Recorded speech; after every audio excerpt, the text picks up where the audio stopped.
Welcome to Bengali education centre.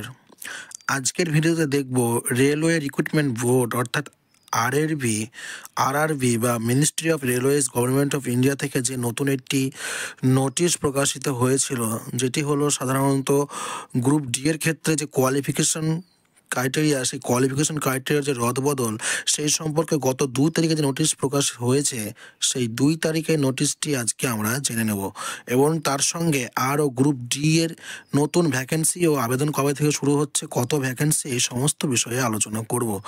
ভিডিওটা যদি ভালো লাগে তাহলে কিন্তু চ্যানেলটি সাবস্ক্রাইব করবেন এবং চ্যানেলে নতুন হলে অবশ্যই ভিডিওটি সম্পূর্ণ দেখবেন এবং চ্যানেলটি সাবস্ক্রাইব করে পাশে থাকা বেল আইকনটি ক্লিক করবেন। তো চলুন ভিডিওটি শুরু করা যাক।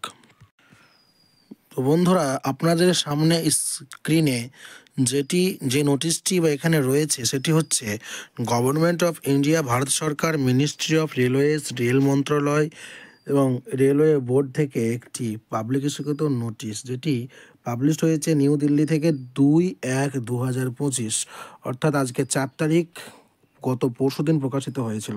এখানে জানানো হয়েছে the general manager all zone railways production units, প্রত্যেক জোনকে বলা হয়েছে, যেখানে সাবজেক্ট রয়েছে minimum education qualification for recruitment from open market in level 1 of the pay matrix of 7th CPC, অর্থাৎ এখানে যে মিনিমাম এডুকেশন কোয়ালিফিকেশন ছিল রিক্রুটমেন্টের, সেটি সম্পর্কে এখানে বলা হয়েছে।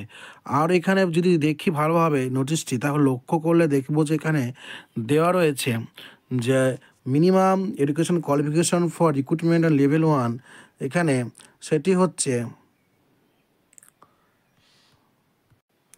দেখুন এখানে রয়েছে minimum educational qualification for all future open market recruitment, অর্থাৎ ভবিষ্যতে যত রিক্রুটমেন্ট হবে তার মিনিমাম যে কোয়ালিফিকেশনটা কিন্তু will be 10th pass or ITI or equivalent or national apprenticeship certificate NSC granted by NCVT, অর্থাৎ মিনিমাম যদি কেউ মাধ্যমিক পাস করে থাকে বা ক্লাস 10 পাস করে থাকে, তাহলে কিন্তু সে রেলওয়েতে আবেদন করার যোগ্য বলে বিবেচিত হবে। এই নোটিশটি কিন্তু রেলওয়ে তরফ থেকে প্রকাশ করা হয়েছে গত 2 তারিখে। তো চলুন, এছাড়াও গ্রুপ ডি নিয়োগের ক্ষেত্রে নতুন গ্রুপ ডি এর যে ভ্যাকেন্সি, রেলওয়ের আরআরবি গ্রুপ ডি এর ভ্যাকেন্সি, সে সম্পর্কে আমরা একটি পত্রিকার বা খবরের কাগজের একটু অংশ দেখে নেব, যেখানে আরআরবি গ্রুপ ডি এর সম্পর্কে নতুন তথ্য প্রকাশিত হয়েছে, অর্থাৎ কত ভ্যাকেন্সি থাকবে সে সম্পর্কে সেখানে জানানো হয়েছে। তো চলুন আমরা সেটা দেখে আসি।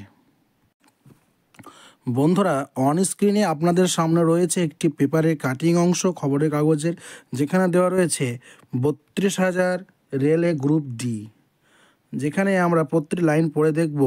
তো চ্যানেলটি নতুন হলে অবশ্যই চ্যানেলটি সাবস্ক্রাইব করে কিন্তু পাশে থাকবেন। আপনাদের সাবস্ক্রাইব, লাইক ও শেয়ারের মাধ্যমে ও কমেন্টের মাধ্যমে কিন্তু উৎসাহ পাই ও নতুন নতুন ভিডিও করতে উৎসাহিত হই। তো চলুন, কেন্দ্রীয় রেল মন্ত্রকের অধীনস্থ কলকাতা সহ দেশের 16টি রেলওয়ে রিক্রুটমেন্ট বোর্ডের মাধ্যমে বিভিন্ন গ্রুপ ডি লেভেল 1 পদে 32,000 কর্মী নিয়োগের বিজ্ঞপ্তি প্রকাশ করা হয়েছে। অনলাইনে দরখাস্ত করতে হবে 23 জানুয়ারি 2025 থেকে 22 ফেব্রুয়ারি 2025-এর মধ্যে। শিক্ষাগত যোগ্যতা, চলুন আমরা শিক্ষাগত যোগ্যতা দেখি। শিক্ষাগত যোগ্যতার এখানে আরআরবি গ্রুপ ডি এর ক্ষেত্রে শিক্ষাগত যোগ্যতা যেটা বলা হয়েছে তা হলো মাধ্যমিক বা সমতুল পাস অথবা এনসিভিটি স্বীকৃত ITI পাস অথবা NCVT স্বীকৃত ন্যাশনাল অ্যাপ্রেন্টিসশিপ সার্টিফিকেট পাস, অর্থাৎ NAC পাস হতে হবে, যেটি একটু আগেই আমরা বললাম।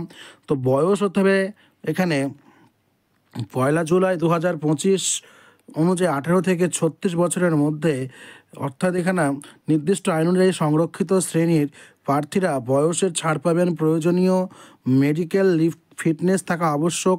শূন্যপদ 32,000। বেতন রয়েছে লেভেল 1, প্রারম্ভিক বেতন 18,000 টাকা।